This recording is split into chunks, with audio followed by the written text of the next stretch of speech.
매일 성경 묵상 나눔입니다. 4월 7일 목요일입니다. 봄비가 내리는 하루일 것 같습니다. 요한복음 16장 16절에서 24절을 묵상합니다. 오늘의 본문입니다. 조금 있으면 너희가 나를 보지 못하겠고 또 조금 있으면 나를 보리라 하시니 제자 중에서 서로 말하되 우리에게 말씀하신 바 조금 있으면 나를 보지 못하겠고 또 조금 있으면 나를 보리라 하시며 또 내가 아버지께로 감이라 하신 것이 무슨 말씀이냐 하고 또 말하되 조금 있으면이라 하신 말씀이 무슨 말씀이냐 무엇을 말씀하시는지 알지 못하노라 하거늘 예수께서 그 묻고자 함을 아시고 이르시되 내 말이 조금 있으면 나를 보지 못하겠고 또 조금 있으면 나를 보리라 하므로 서로 문의하느냐 내가 진실로 진실로 너희에게 이르노니 너희는 곡하고 애통하겠으나 세상은 기뻐하리라 너희는 근심하겠으나 너희 근심이 도리어 기쁨이 되리라 여자가 해산하게 되면 그 때가 이르렀으므로 근심하나 아기를 낳으면 세상에 사람 난 기쁨으로 말미암아 그 고통을 다시 기억하지 아니하느니라. 지금은 너희가 근심하나 내가 다시 너희를 보리니 너희 마음이 기쁠 것이요 너희 기쁨을 빼앗을 자가 없으리라. 그날에는 너희가 아무것도 내게 묻지 아니하리라. 내가 진실로 진실로 너희에게 이르노니 너희가 무엇이든지 아버지께 구하는 것을 내 이름으로 주시리라. 지금까지는 너희가 내 이름으로 아무것도 구하지 아니하였으나 구하라. 그리하면 받으리니 너희 기쁨이 충만하리라.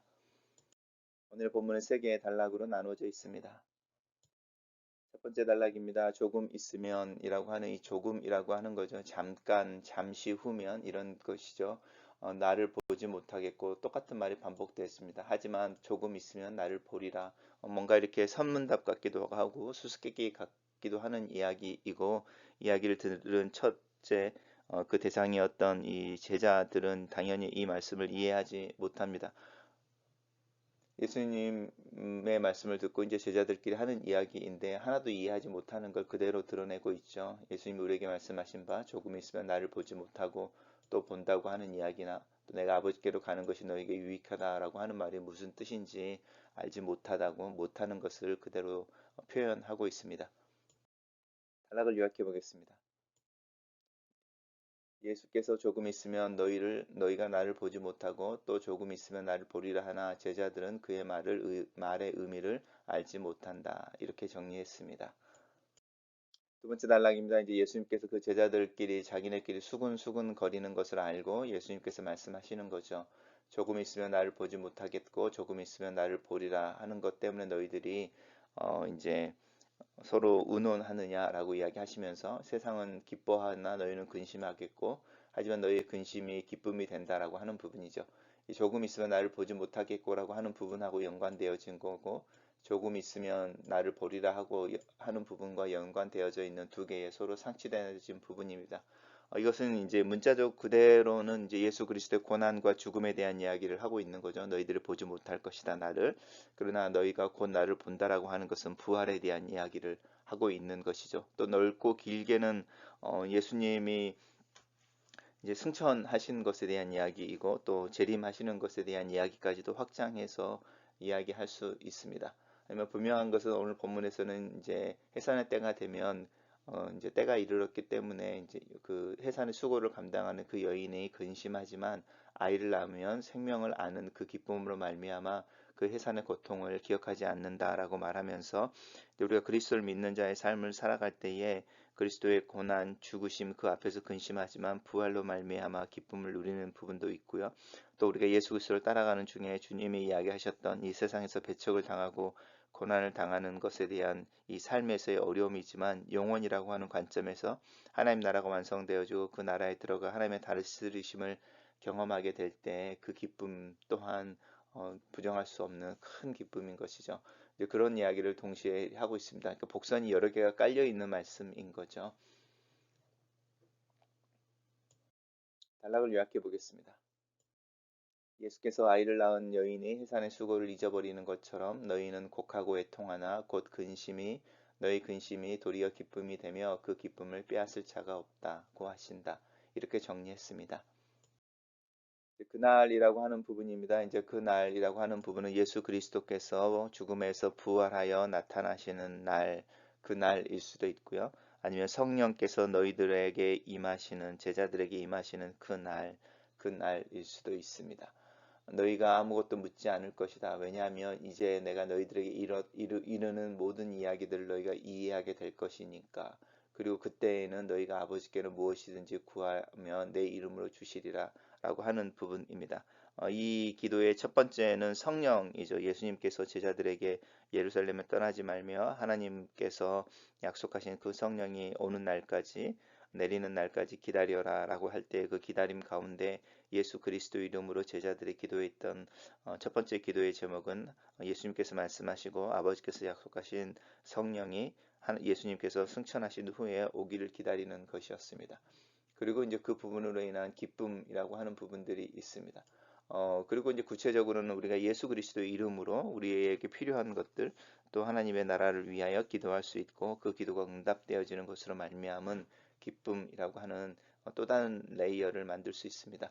그래서 요한복음 16장에 나오는 이야기들 오늘 특별히 오늘의 본문은 표면에 나와 있는 문자적으로 적용되어지는 것과 또 그것이 확장되어져서 또 다른 의미들을 갖는 서너 개의 레이어로 본문의 의미들이 해석되어질 수 있습니다.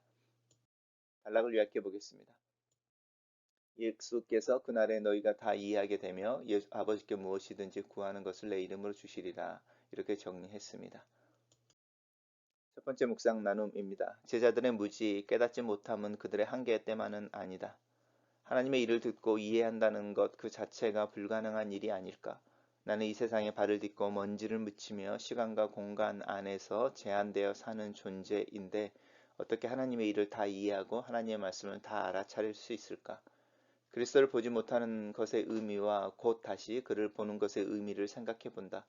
제자들의 유익을 위하여 제자들을 떠나는 주님의 마음과 주님을 대신하여 제자들의 마음의 초소를 삼고 함께 살아가시는 성령의 마음과 능력을 생각해 본다. 나는 이 기쁨의 시대를 산다. 동시에 슬픔과 오해의 시대를 산다. 나는 그리스도의 죽음 앞에서 눈물을 흘리며 그분의 부활 앞에서 환호하며 그분이 떠나 내가 볼 수 없는 것을 근심하며 내 안에 성령이 계셔서 나를 도우시는 것을 감사한다. 나는 이렇게 다양한 환경, 다양한 감정, 다양한 형태의 신앙 속에 있다. 이 모든 것이 하나로 묶어지는 나를 기다린다.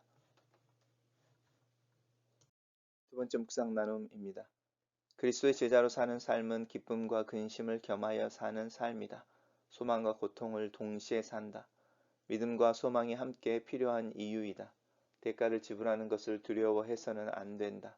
다시 일어나야 한다. 앞으로 그렇게 묵묵하게 걸어가야 한다. 하나님께서 나의 뿔을, 나의 걸음을, 나의 길을 축복해 주시는 것을 신뢰한다.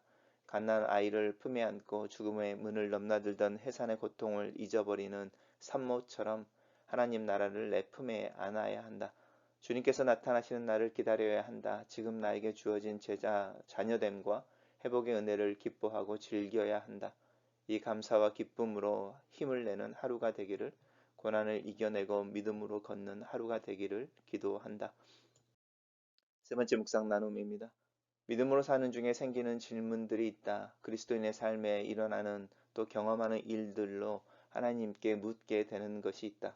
하박국처럼 때로는 하나님의 음성을 기다리기도 하고 기다리던 중에 잊어버리기도 한다. 어떤 질문은 물어줘야 하고 어떤 질문은 잊혀져야 한다. 어떤 질문은 믿어야 하는 것도 있다.